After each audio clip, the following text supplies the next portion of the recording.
The live TV, सच सबसे आगे। नमस्कार, मैं हर्षिता सिंह और आप देख रहे हैं द लाइव टीवी। जमानत पर शर्त के साथ बाहर चल रहे यति नरसिंहानंद सरस्वती ने एक बार फिर से मुसलमानों के खिलाफ जहर उगला है। यति नरसिंहानंद के जहर वाले भाषण जो है वो लगातार जारी है, हर एक सोशल मीडिया प्लेटफॉर्म पर है और काफी ज्यादा वायरल हो रहा है। पुलिस की कार्रवाई का शायद ही कोई असर यति नरसिंहानंद सरस्वती पे दिख रहा है। आप देखिए कि इस बार फिर से नरसिंहानंद ने हिमाचल के ऊना में मुस्लिमों के खिलाफ किस तरीके से जहर उगला है और हरिद्वार के हेट स्पीच मामले में अखिल भारतीय संत परिषद के हिमाचल प्रदेश के जो प्रभारी है यति नरसिंहानंद, वो अभी जमानत पर रहा था, जमानत पर चल रहा था कुछ शर्तों के साथ। उसके बाद उसने हिमाचल प्रदेश के ऊना में जाकर के एक धार्मिक सम्मेलन में अपनी जमानत की शर्तों का इस तरीके से उल्लंघन किया और उल्लंघन करते हुए एक नफरती बयान दिया है। बैठक में आयोजकों ने हिंदुओं से हथियार उठाने का खुला आह्वान किया है नरसिंहानंद ने, और उनके जो बाकी लोग उनके जो समर्थक है वहां पर थे, उन लोगों ने भी मुसलमानों की हत्याओं का आह्वान किया। मुसलमानों के लक्षित हत्याकांड की बात की है यति नरसिंहानंद ने इस वीडियो में और कहा है कि हिंदुओं को ज्यादा से ज्यादा बच्चे पैदा करने चाहिए ताकि वो अपने परिवारों की रक्षा कर सके। और क्या क्या हुआ पूरी बात आगे आपको बताएंगे, इसमें बात आगे करेंगे, लेकिन उससे पहले सुनिए यति नरसिंहानंद का ये वीडियो जो काफी ज्यादा वायरल हो रहा है। यति के अति को पहले आप पूरी वीडियो को सुनिए। परिवारों को मजबूत करें, और परिवार जो है पैसों से मजबूत नहीं होते। परिवार मजबूत होते हैं जब उसमें बच्चे होते हैं, जब रिश्ते होते हैं, रिश्तों में प्यार होता है, और साथ ही साथ बच्चे ज़्यादा पैदा करें। हिंदू बच्चे पैदा करके अपने बच्चों को इस लायक बनाए कि हिंदुओं के बच्चे अपने घर की रक्षा करें, अपने परिवार की रक्षा करें, अपनी बहन बेटियों की रक्षा करें, साथ ही साथ देवभूमि की रक्षा करें। उनकी जनसंख्या, उनकी ताकत हर जगह इतनी बढ़ चुकी है कि हर जगह अब यही होना है। थोड़े दिनों बाद देखिए ना, 2029 में भारत का प्रधानमंत्री मुसलमान बनेगा। एक बार भारत का प्रधानमंत्री मुसलमान बना तो अगले केवल 20 सालों में 50% हिंदू धर्म परिवर्तन करने के लिए मजबूर होंगे, 40% हिंदुओं का कत्ल हो जाएगा, और जो बचेंगे वो विदेशों में रहेंगे या रिफ्यूजी कैंपों में रहेंगे। यहाँ तो कोई रहेगा ही नहीं।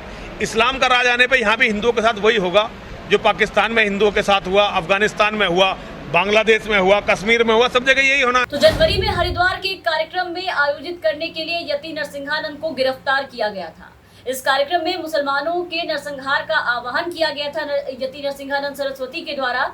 इसके अलावा यति नरसिंहानंद को 18 फरवरी को जमानत पर रिहा कर दिया गया था, और उनकी जमानत शर्तों में से एक ये भी शर्त शामिल थी, ये बातें शामिल थी कि वो ऐसे आयोजनों में भाग नहीं लेगा और वो इस तरीके के नफरती आयोजन को नहीं करेगा, वो ऐसा नहीं कर सकता है। लेकिन उसके बाद भी आप देखिए कि यति नहीं माना। महीने की शुरुआत में भी यति नरसिंहानंद ने दिल्ली के बुराड़ी में मुसलमानों के खिलाफ हथियारों के इस्तेमाल का आह्वान किया था, उनके खिलाफ नफरती भाषण दिया था, फिर ऐसे ही उनके खिलाफ में जहर उगला था। और उसके बाद आप देखिए कि पुलिस ने जब यति नरसिंहानंद का नाम लेते हुए जब एफआईआर दर्ज की थी, तब कहा था कि उन्होंने कार्रवाई की अनुमति नहीं दी थी, इनकार किया था। लेकिन उसके बाद भी यति नरसिंहानंद सरस्वती जो है उसके बाद भी सब चीज़ों का उल्लंघन करते हुए 700-800 लोगों को शामिल करके उसने ऐसा आयोजन किया और सभी नियमों का उल्लंघन किया। और अब देखिए कि फिर एक बार जमानत पर बाहर घूम रहे यति नरसिंहानंद पर कोई असर होता हुआ नहीं दिख रहा है। कोई शर्म, कोई लाज, कोई लिहाज, कुछ भी नहीं इस इंसान के अंदर नजर आ रहा है। इसके बढ़ते मनोबल को देखकर ऐसा लगता है जैसे इसे इस देश में सरकार का भी भरपूर संरक्षण और शय मिला हुआ है, तभी इसके अंदर किसी का भी डर नहीं है, ना ही शासन का डर है, ना ही प्रशासन का और ना ही कानून का।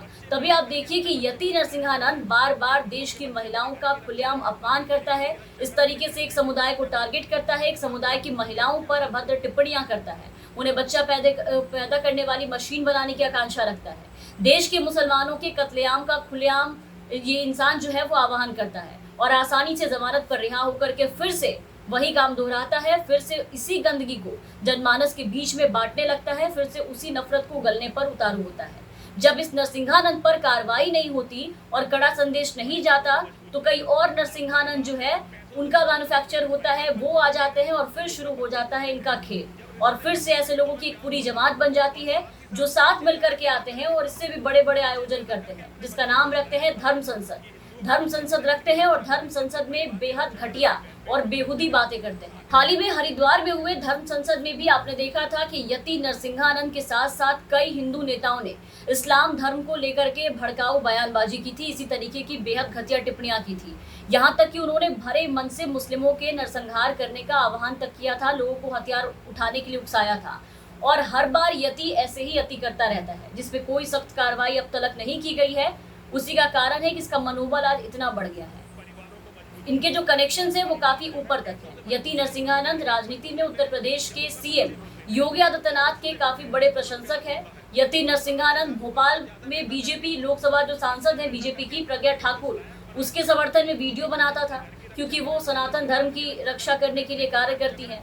आए दिन मुस्लिम विरोधी और महिला विरोधी बयानों से चर्चा में रहने वाले यति नरसिंहानंद सरस्वती जो है वो बार बार अपने बयानों के लिए चर्चा में रहता है। और एक बार फिर से वो अपने इसी नफरत को उगलने के लिए, जहर उगलने के लिए, मुसलमानों को गाली गलौज करने के लिए विवादों में है। धर्म संसद के बाद से जारी विवाद अभी तक शांत नहीं हुआ। हर रोज नए नए आयोजन हो रहे हैं, भाषण सामने आ रहे हैं, नया नया विवाद पैदा हो रहा है।